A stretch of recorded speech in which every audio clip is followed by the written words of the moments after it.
Welcome to this explainer. Today, we're taking the June 25, 2026 Wasaga Beach Municipal Council agenda and turning it into a literal map of the town's future. Now, I know what you might be thinking. Municipal agendas, usually just dry PDFs full of bureaucratic jargon, right? Well, prepare to have your mind completely changed. What we're looking at today is a real-time blueprint of a town in motion.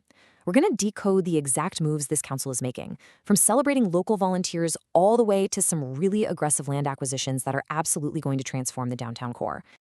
To really grasp the gravity of these decisions, we have to look at how this meeting officially kicks off. The council starts with a land acknowledgement, but there's one specific phrase in there that honestly perfectly sets the high-stakes stage for the major decisions being made. They declare their intention to be sustainable caretakers of the land and the longest freshwater beach in the world. Just think about that for a second. This isn't just any regular town we're talking about. It's literally the longest freshwater beach globally. That massive environmental and cultural responsibility, that's the lens through which every single financial and zoning decision in this meeting has to be viewed. Okay, let's dive right in. We're organizing this explainer into 4 core pillars: community and civic pride, Wasaga's financial health, zoning the future, and finally, building Destination Wasaga. Section 1. Community and civic pride. You know, before you can build new infrastructure, you really have to support the people who make the town worth living in. The agenda highlights some incredible volunteerism by honoring Debbie Grant and Scott Pritchard as Seniors of the Year. This award is specifically for folks who've made outstanding contributions after the age of 65, which just goes to show that civic engagement absolutely does not have a retirement age. And right alongside those personal honors, the council is formally adopting a really vital awareness proclamation. They're officially declaring September 9th, 2026 as Fetal Alcohol Spectrum Disorder Day. It's a critical move to raise public health awareness right at the grassroots municipal level. Now, what's super interesting here is a very tangible $5,000 community sponsorship grant that the council is being asked to approve. This isn't just some abstract number floating in a spreadsheet. This is direct support for the Town of Wasaga Arts Alliance to offset the costs for their Rock in the River event happening on August 8th. It's a great example of how local government directly injects capital into community culture to keep local arts and, by extension, tourism really thriving. Section 2. Wasaga's financial health. So, moving from the heart of the town to its brain, we really need to look at the financial reporting that makes all those community grants and massive future plans possible. Look, without a solid financial foundation, all these community goals are basically just wishes, right? In this meeting, the council is receiving the comprehensive 2025 audited financial statements, which were presented by the accounting firm Baker Tilly. The report breaks down the town's consolidated financial health across 4 key metrics: the balance sheet, capital summary, operating summary, and the reserve summary. Essentially, this is the town opening up its books and confirming that the foundational math of Wasaga Beach is rock solid before they make their next big moves. Additionally, they're reviewing the 2025 Statement of Development Charge Reserve Funds. Now, if you aren't familiar with development charges, these are basically the fees collected from property developers to help pay for the cost of municipal services, or the infrastructure needed to support new growth. By tracking these specific dollars that are set aside, the council ensures that growth actually pays for growth. That way, the existing taxpayers aren't left holding the bag for the entire cost of expanding the town.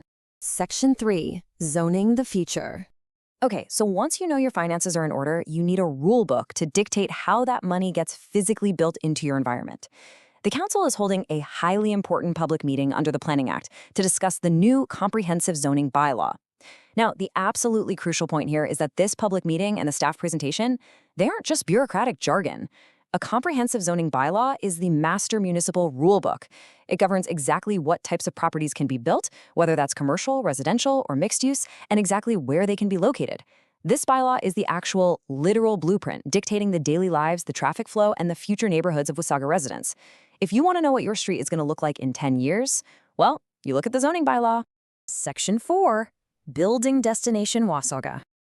Everything we've talked about so far, the community support, the audited finances, the new zoning rules, it all culminates right here in some incredibly high-stakes land and infrastructure moves.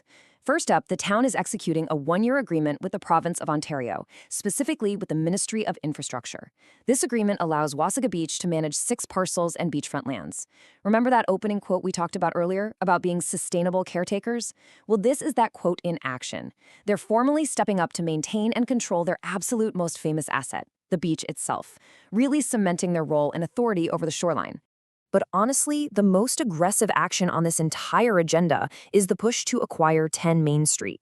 This is not just some casual real estate transaction. The town is moving to acquire this specific property to support the downtown community improvement plan and to really facilitate the creation of what they're calling the Destination Wasaga plan.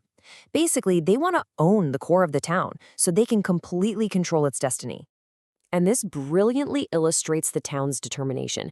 They aren't just, politely asking to buy it. While step one is to authorize staff to negotiate the purchase, step two is concurrently approving an application for expropriation. What does that mean? It means if a negotiated deal can't be reached, the municipal government is prepared to use its legal power to just take the land for public use, specifically for economic development. Then, step three authorizes the official serving and publishing of that notice under the Expropriations Act. This is a massive, highly muscular move by the council to guarantee they secure this critical piece of land. They are leaving absolutely nothing to chance here. As we wrap up this explainer, you really have to ask yourself, how are these swift municipal actions going to permanently reshape the town you know? I mean, from celebrating local seniors all the way to dropping the hammer on a downtown property expropriation, the June 25th agenda shows a council that is actively, heavily engineering its future.